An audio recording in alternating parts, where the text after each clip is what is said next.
Olá, boa tarde a todos. É um prazer enorme estar aqui hoje, representando a Sociedade Brasileira das Ligas de Cardiologia. Muito obrigada aos professores, aos acadêmicos que estão aqui conosco na mesa. Muito obrigada também à SOCESP pela oportunidade de nós, acadêmicos, estarmos aqui juntos hoje, discutindo um pouquinho de coisas que vão agregar e fazer a diferença na nossa formação. Bom, então, dando início ao nosso caso... Aqui. A gente vai percorrer, então, a história do nosso paciente como se a gente estivesse passando um caso mesmo para o nosso chefe. E a gente começa com uma paciente que ela tem 60 anos, sexo feminino, ela é natural de Caculé, da Bahia, e ela é procedente de Monte Aprazível, em São Paulo. A queixa dela é que ela tem um episódio de taquicardia há 3 horas. E aí, ela chega, então, com a história de que ela teve essa taquicardia de início súbito. Começou quando ela estava deitada e ela teve associados uma turbação visual, tontura, sudorese muito importante, uma dispneia.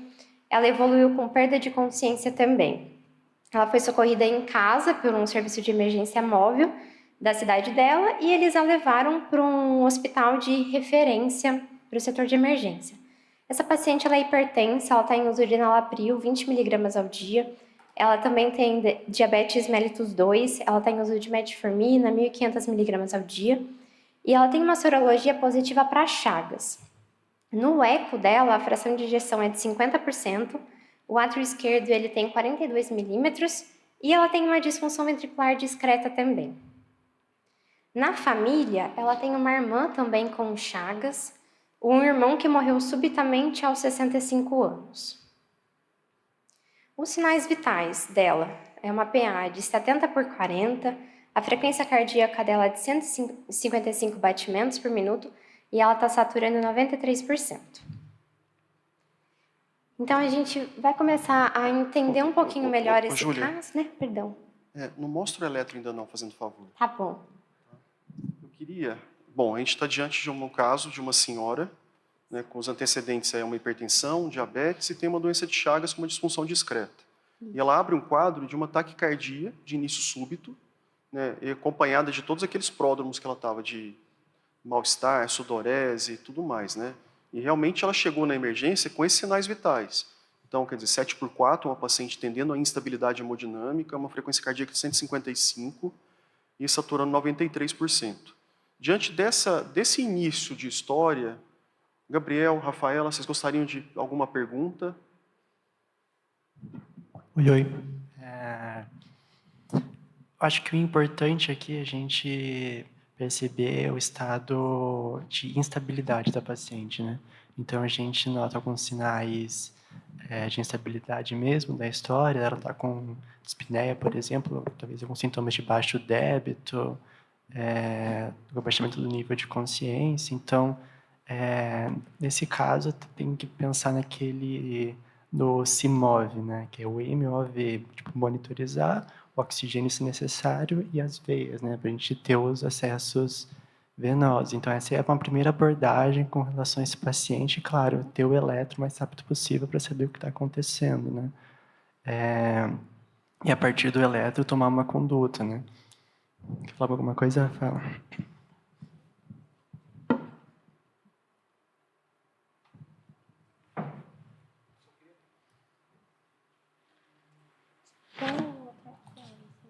Eu só queria complementar um dado importante na história, é que essa paciente acabou evoluindo com síncope e ela teve o início da taquicardia dela deitada. Isso é muito importante, tá? Porque um paciente que apresenta síncope enquanto está deitada nunca é sinal de bom prognóstico. Nunca vai ser, por exemplo, um quadro de hipotensão, tá?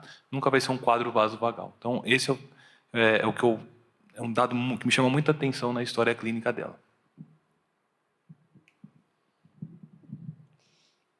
Julinha, acho que pode... Maravilha.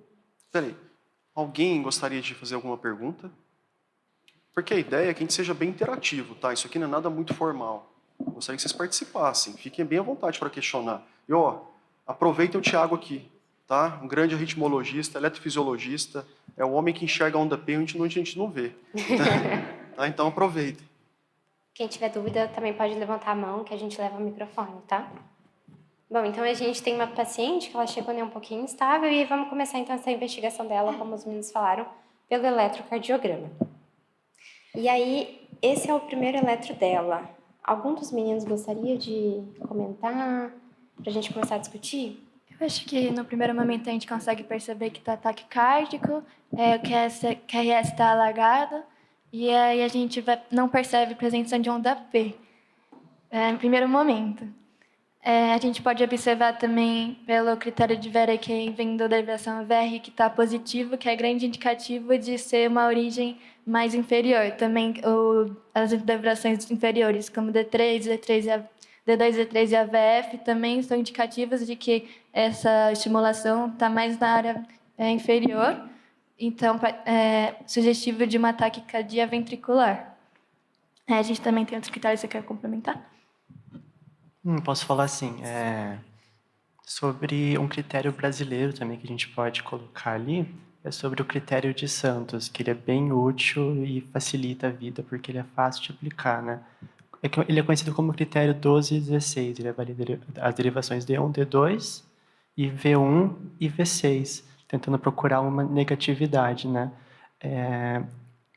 O primeiro passo dele é o que tem a maior especificidade, a maior sensibilidade, vai ver se nessas 4 derivações o QRS é predominantemente negativo, né? A gente vê que no nosso caso não, mas daí você vai seguindo.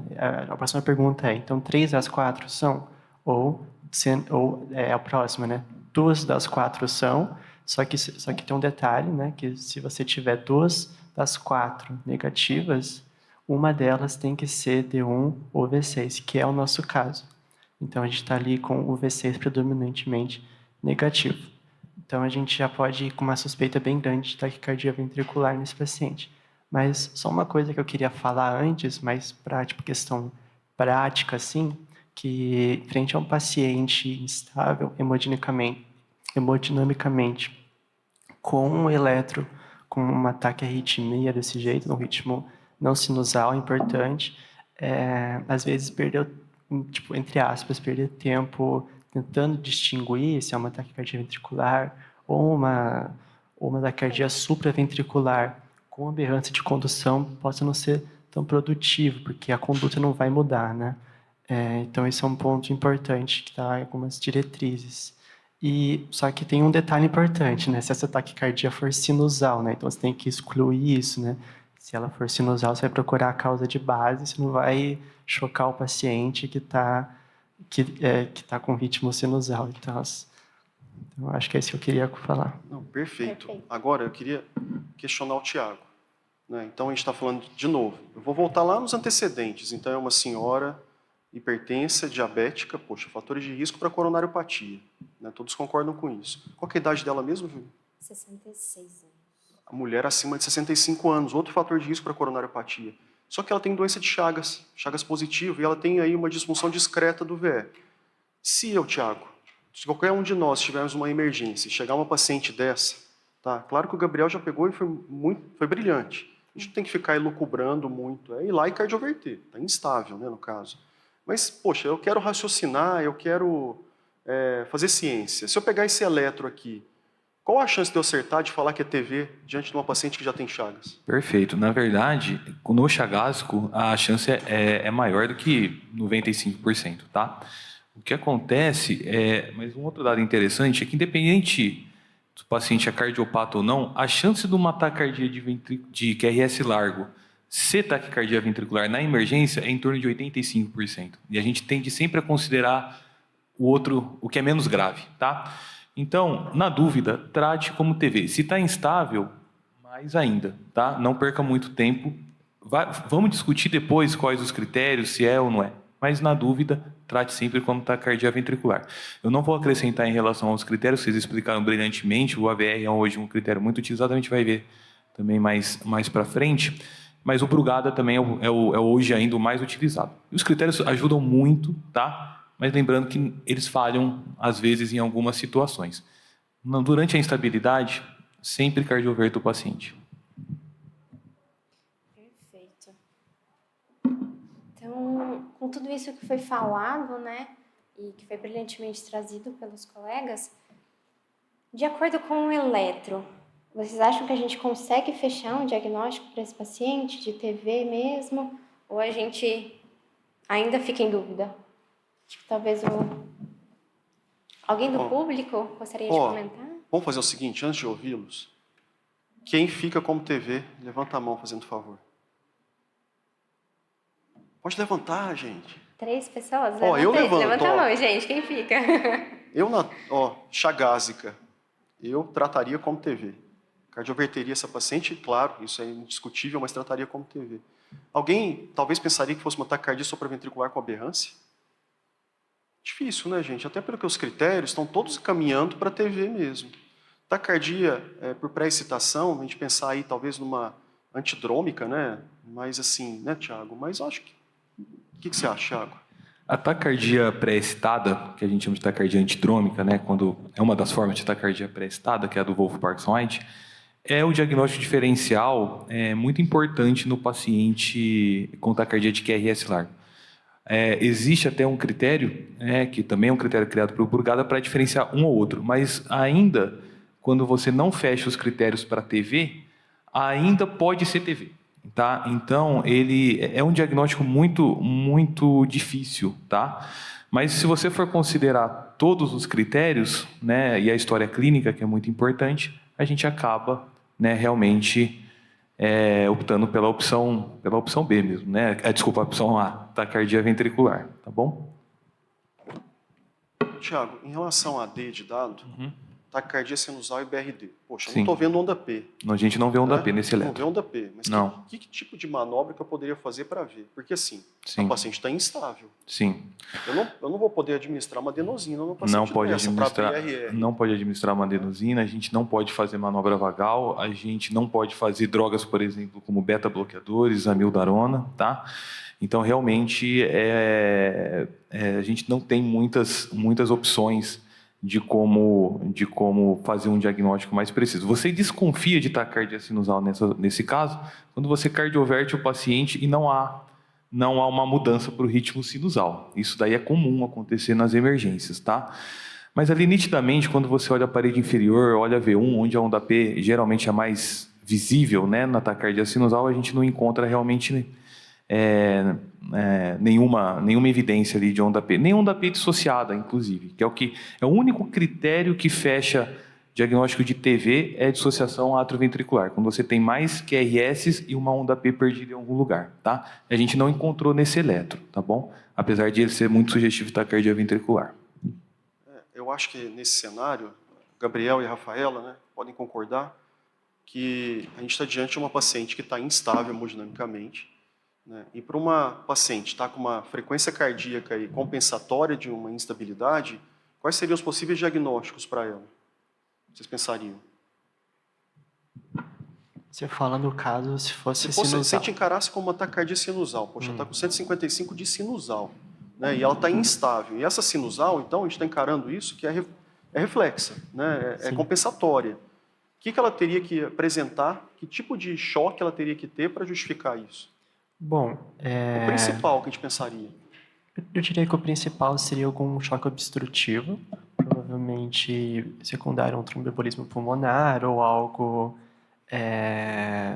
como pneumotórax, assim. Nesse caso, uma abordagem com ultrassom, né, POCUS, pode ser útil para tentar excluir ou confirmar essa suspeita. Mas, é claro, tem uma infinidade de causas também que podem gerar uma taquicardia sinusal, né, compensatória, como foi citado, desde sepse até outras causas. Mas eu diria que nessa paciente, ainda mais pela idade, pelos outros fatores de risco, talvez uma embolia pulmonar possa ser uma boa explicação. Sim, seria a embolia pulmonar, principalmente pelo quadro ser súbito, né? Não é assim no choque séptico, por exemplo. Perfeito, é exatamente isso que a gente tem que se atentar, né? E só faz diagnóstico de tromboembolismo pulmonar quem pensa em TEP, né? Tá, mas isso, no caso, seria na hipótese disso ser uma taquicardia sinusal, que a gente não está pensando. Né? Nós não estamos pensando nisso. É só realmente sempre levantando aí a possibilidade de diagnósticos diferenciais que a gente tem que pensar. Perfeito. Bom, então assim como os colegas estavam falando, né, a gente tem, quando a gente tem TB, a gente tem alguns critérios. E é importante a gente falar que assim, os critérios eles são o norte para ajudar a gente num diagnóstico.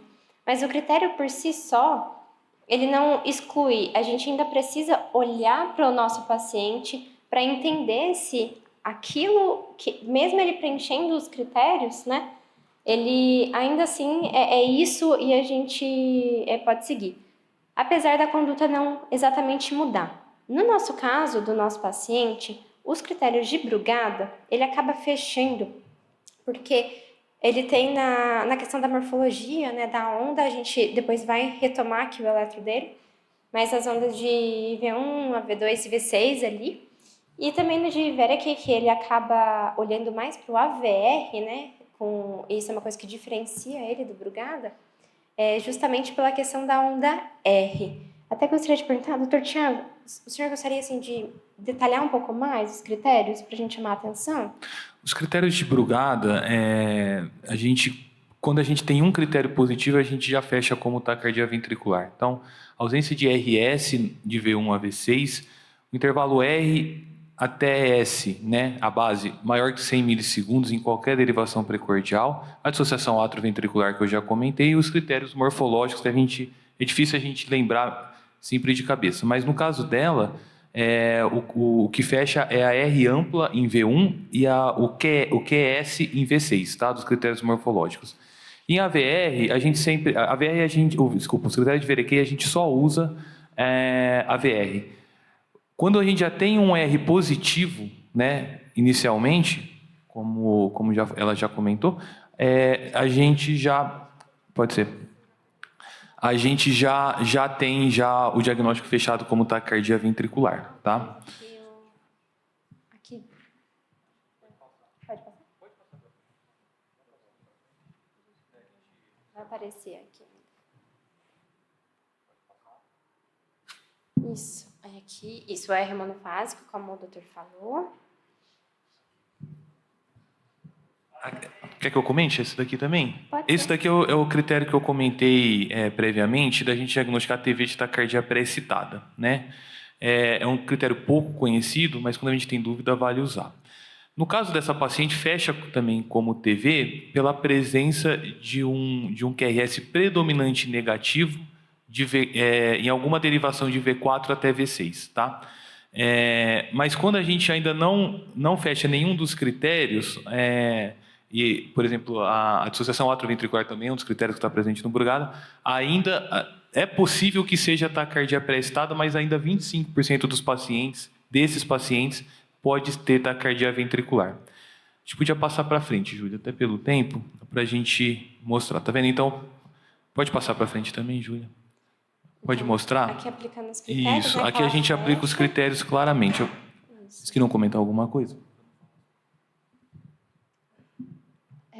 Em relação à Brugada, que a gente não tinha comentado, o que vai fechar é em relação à morfologia. Então, quando você vê um padrão de bloqueio de ramo direito, em que você vê uma morfologia de R, uma morfologia de R monofásica, somente R em V1, a gente já fecha como Brugada, que é o último que estava mostrando, que tem uma menor especificidade, mas a gente pode já fechar em relação a uma taquicardia ventricular. E em verde, né, o que está bem demonstrado ali pela Júlia no caso clínico, é para mostrar também que provavelmente não é taquicardia antidrômica. Isso aqui V5 e V6 ali, eles são negativos. Então, o diagnóstico mais provável é realmente taquicardia ventricular. Tá?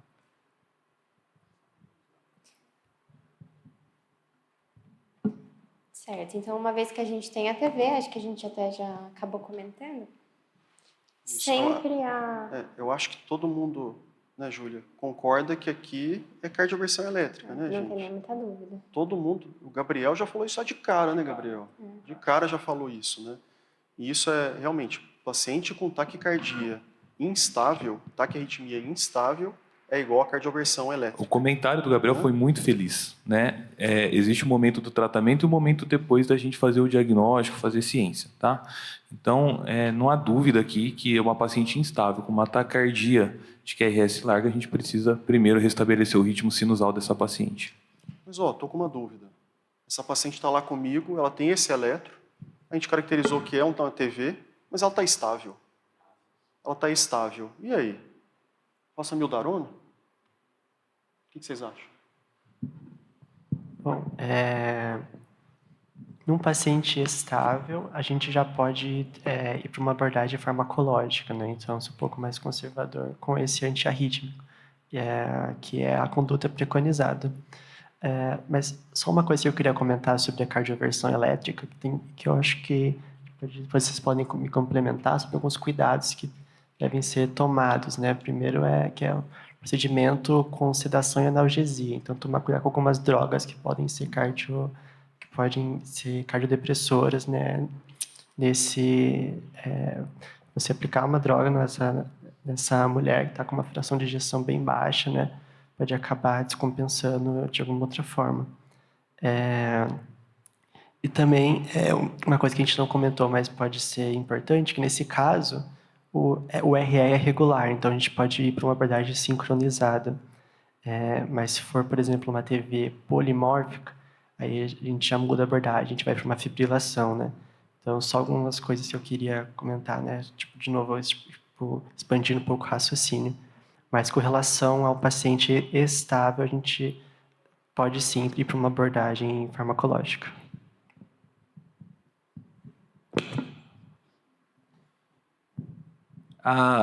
O ACLS, numa taquicardia de QRS estável, a gente pode fazer adenosina, uma tentativa, e se não conseguir, a gente pode partir para a mildarona. Por que a adenosina? Se for uma ataque supra com aberrância, provavelmente vai sair da taquicardia, tá? Mas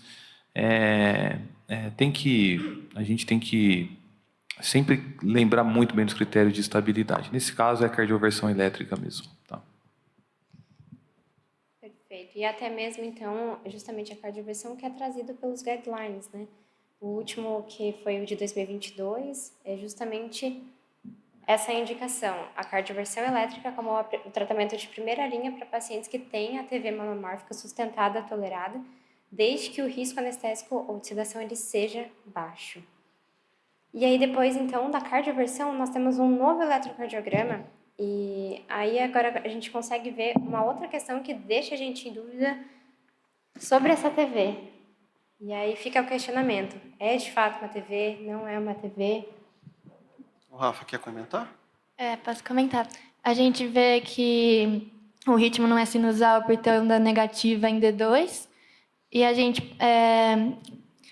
em relação a se é uma taquicardia ventricular, por ser um QRS mais estreito, a gente suspeita de ser uma origem mais supraventricular. Aí a gente vê também na derivação D2 longa que tem ondas P's, diferentes morfologias. O que eu pensei para esse eletro, eu queria ver se esse raciocínio está certo, aí a gente vê 3 ondas P de diferentes morfologias, então eu pensei em um ritmo atrial multifocal e algumas ondas P bloqueadas também. Então você tem um ritmo, acho que de 60 batimentos mais ou menos ventricular e 95 atrial, a gente chama de dissociação. Eu pensei mais nesse ritmo atrial multifocal, devido a esses fatores. O Gabriel, você gostaria de comentar alguma coisa? Olha, eu vi alguma coisa em V4. O que você acha de V4? Vamos dar uma olhada. Bom, em V4, eu acho que o que chama mais atenção é que a gente não está vendo a onda P, né? Ela está bem difícil de ver assim. E também eu vou seguir aqui, que daí a gente vai aproximar e vai ficar mais fácil. Ótimo. Perfeito. E aí, o que apareceu aí, gente? A onda sim, delta, perfeito. né? A gente vê um sinal, a onda delta que você vê que a gente é indicativo da síndrome de Wolff-Pascal-White. Isso. Todo mundo conseguiu visualizar, gente? Não é só o Thiago que viu, não, né? É realmente uma pré-excitação ali muito discreta ali em V4, tá? Pode voltar. Ali no segundo batimento em V4 fica um pouquinho mais evidente, tá bom? Ali em V3, talvez ali no primeiro batimento, tá? E o que você falou das ondas P's pode ser um pouco do filtro do eletro, talvez essa variação, mas realmente parece que ali em D2 longo tem algumas morfologias um pouquinho diferentes, talvez lembrando um ritmo atrial diferente da P sinusal, que pode acontecer também no Chagas, tá? Mas ali, quando a gente dá o zoom ali em V4, a gente vê um PR mais curto e ali uma onda delta não tão nítida assim. É uma onda delta discreta, mas que realmente chama a nossa atenção. Perfeito, então. Então, a nossa paciente, ela tem um ritmo sinusal, assim, que ele é um pouco alterado, porque ela tem uma pré-excitação, que é, inclusive, o que a gente ilustra aqui do lado esquerdo. E que é, inclusive, uma coisa que a gente precisa fazer um diagnóstico diferencial, justamente com uma taquicardia antidrômica. E para esse cenário em específico, até eu gostaria de saber se o Dr. Thiago quer, assim, detalhar um pouco mais Sim, isso. ali no ritmo sinusal, né, a setinha vermelha que vocês estão vendo ali no coração representa a passagem da condução do átrio para o ventrículo por uma via acessória. Quando a passagem pela via acessória, o PR é curto. Realmente não tem aquele atraso natural do 9. E como você tem uma estimulação fora do sistema His-Purkinje, o QRS ele é largo. Então a primeira porção do QRS ele é largo, tem aquela barriguinha. Aí o azul, né, o que representa o azul? Representa o restante da despolarização ventricular sendo feita pelo 9 e sistema His-Purkinje. E toda vez que eu tenho despolarização ventricular nesse sistema, a não ser que eu tenha aberrância de ramo, mas algum ramo bloqueado, desculpa, o QRS é estreito, tá? Então, o ritmo sinusal, se a gente tem uma representação por que a gente tem a onda delta, né? O que representa isso daí? E na taquicardia antidrômica, que é uma das formas da taquicardia pré-excitada, a minha condução atrioventricular reentrante é feita do átrio para o ventrículo exclusivamente pela via acessória, por isso que meu QRS é largo. E a volta do ventrículo pelo átrio é feito retrogradamente pelo 9, tá bom? Então, aí agora, a Júlia vai passar, mas fica aquela dúvida, né? O eletro fecha muitos critérios para a TV e a gente tem uma paciente que em ritmo sinusal tem uma pré-excitação bem nítida. Exatamente. Então, a gente tem uma paciente já que ela tem esse histórico de Chagas, então, e ela fecha os critérios justamente da TV, né? Tanto alguns de Brugada quanto alguns de Wernicke. Mas ela tem também, após a cardioversão, essa pré-excitação. E aí a gente fica na dúvida se a gente consegue fechar um diagnóstico dessa paciente ou não, e qual seria a conduta para a gente dar a ela, né? Qual seria, assim, o segmento depois. Ela não poderia ter os dois? Não poderia ser uma TV pela Chagas e ter a via acessória? O que vocês acham? Gabriel? Rafa? Alguém da plateia quer comentar também? Olha, eu acho possível ela ter os dois, tanto que isso até dificulta bastante você chegar num diagnóstico preciso. Mas eu confesso que eu tenho um pouco de dificuldade para analisar nesse cenário, assim. Alguém gostaria de comentar? Príncia, só um segundinho que vai... Quem quiser, só levantar a mão. Bom dia. Aproveitando a presença do doutor, a gente teve uma palestra lá na PUC Campinas essa semana, que era exatamente um quadro muito parecido, um ataque ventricular, que foi tratado com cardioversão e que evoluiu para uma síndrome de Wolff-Parkinson-White. E eu fiquei com muita dúvida, assim, qual seria a próxima conduta? Seria a ablação, né? Mas é o que vocês falaram. Será que é um Wolff-Parkinson-White que derivou dessa cardioversão ou, no caso lá na PUC, era pela adenosina? Foi após a adenosina. Ou se era concomitante, né? Na verdade, são diagnósticos diferentes. Nesse caso, por exemplo, a cardiopatia chagásica não tem nada a ver com a via acessória. A nossa dúvida agora é justamente o seguinte: será que aquela taquicardia de QRS larga é justamente uma TV, apesar dos critérios? Porque se for uma TV, você tem que tratar essa paciente de acordo com uma profilaxia secundária de prevenção de morte súbita. Você vai colocar CDI nessa paciente, que é a questão número A. Você vai indicar, dar mildarona para ela, que hoje até o guideline permite isso, desde que a TV, guideline brasileiro, desde que a TV seja estável. Nós vamos fazer uma ablação dessa via acessória, tá? Ou a gente tem um diagnóstico inconclusivo e a gente faz um outro exame para realmente ver o que essa paciente tem, né? Para ver se a gente induz TV, né? Para ver se é uma ataque antidrômica. Então, eu acho que é um caso interessante por conta disso, pela dúvida que gera mesmo, tá? Eu acho que pelo tempo poderia até adiantar. Eu acho que a conduta que a gente optou... Você quer perguntar?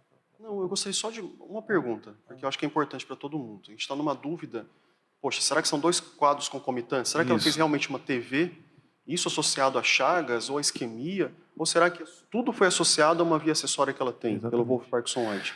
A fazer uma ressonância magnética nessa paciente ajudaria, Tiago? Elzo, a gente teria que tomar cuidado com os achados da ressonância, porque você poderia achar fibrose nessa ressonância que ainda falaria mais ainda a favor de TV, mas mesmo assim a gente ainda fica naquela dúvida, porque se você coloca um CDI nesse paciente e esse paciente começa a tomar choque por conta de taquicardia supraventricular, né, é muito complicado. Então, eu acho que nesses casos nós estamos num momento que a gente precisa definir o que fazer com essa paciente. E a próxima conduta, já me antecipando até por conta do tempo, seria o estudo eletrofisiológico, que isso dá essa resposta para a gente. Você quer que eu comente? Até pelo andar do tempo, Thiago, eu até preferi que você já assumisse. Eu vou comentar rapidamente. A gente estimulou, ali é onde está o polo distal ali daquele catéter, que a flechinha vermelha está mostrando, que é bem próximo ali do anel mitral, que é onde estava localizado realmente a via acessória. E veja que quando a gente estimula lá, a gente consegue uma pré-excitação máxima desse paciente, tá? E você vê que durante a estimulação, o meu QRS ele é idêntico ao da taquicardia clínica do paciente, tá? Então, nesse estudo eletrofisiológico, a gente chegou à conclusão que o que aquela paciente teve foi uma taquicardia pré-excitada, tá? A gente não induziu taquicardia ventricular nessa paciente, com os protocolos bem definidos. Pode passar, Júlia? A gente fez a ablação dela, pode passar também? Só para vocês verem ali, pega V3, ó como o V3, antes da ablação, é bem positivo, ali tem uma delta nítida, e depois o QRS, ele muda totalmente de configuração. Não ficou muito bem ali, se configurou um pouquinho, mas muda totalmente ali o QRS. A gente acaba com essa via acessória. Então, é um caso bem difícil, é um caso que traz muitas dúvidas. A gente teve os diagnósticos, os algoritmos falharam, tá? Eu acho que a Júlia agora vai trazer as mensagens finais, que ela resumiu bem nesse caso clínico, que a gente tem que levar desse caso, tá bom? Mais uma. Bom, então, acho que o que a gente precisa de fato levar daqui é que a TV, ela é a principal causa de uma taquicardia de QRS largo em pacientes assim que são admitidos na emergência, né, como foi o caso da nossa paciente, especialmente quando ele já tem uma cardiopatia ou uma coronariopatia, e ela, no caso, tinha já esse histórico de Chagas. A cardioversão elétrica, sempre que preenche os critérios de instabilidade hemodinâmica, ela é a nossa escolha, né, a nossa conduta. Os algoritmos, eles são importantes, né, para a gente diferenciar, eles vão auxiliar no nosso diagnóstico, mas eles não têm uma acurácia de 100%, então a gente também não pode se guiar somente, assim, cegamente por eles. E sempre, quando a gente tiver alguma dúvida, que a gente faça algum outro estudo, no caso, como o estudo eletrofisiológico, que ele vai auxiliar o nosso diagnóstico quando também o algoritmo ele é falho. Excelente. Júlia, muito boa apresentação.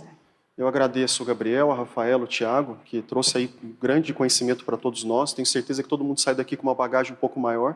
E, infelizmente, pelo horário, eu não vou conseguir abrir para perguntas. Tá? Mas eu acho que a grande lição que fica realmente é essa. Todo mundo que optou por cardioverter aquela paciente salvou uma vida. Tá? Independente do que tenha sido, TAC supra ou TV, tá? Paciente com taquirritmia instável é igual a cardioversão elétrica. Então, o Gabriel já no comecinho já falou isso. Então, todo mundo que toma essa conduta salvou uma vida. Tá bom? Agora vai dar andamento, vão ter agora outros casos clínicos bem interessantes também. Então, não saiam daqui. Tá? Fiquem nesse mesmo local, nesse mesmo bate-canal. E eu convido o meu amigo, Dr. Tarso, para ser o moderador do próximo caso clínico. Muito obrigada.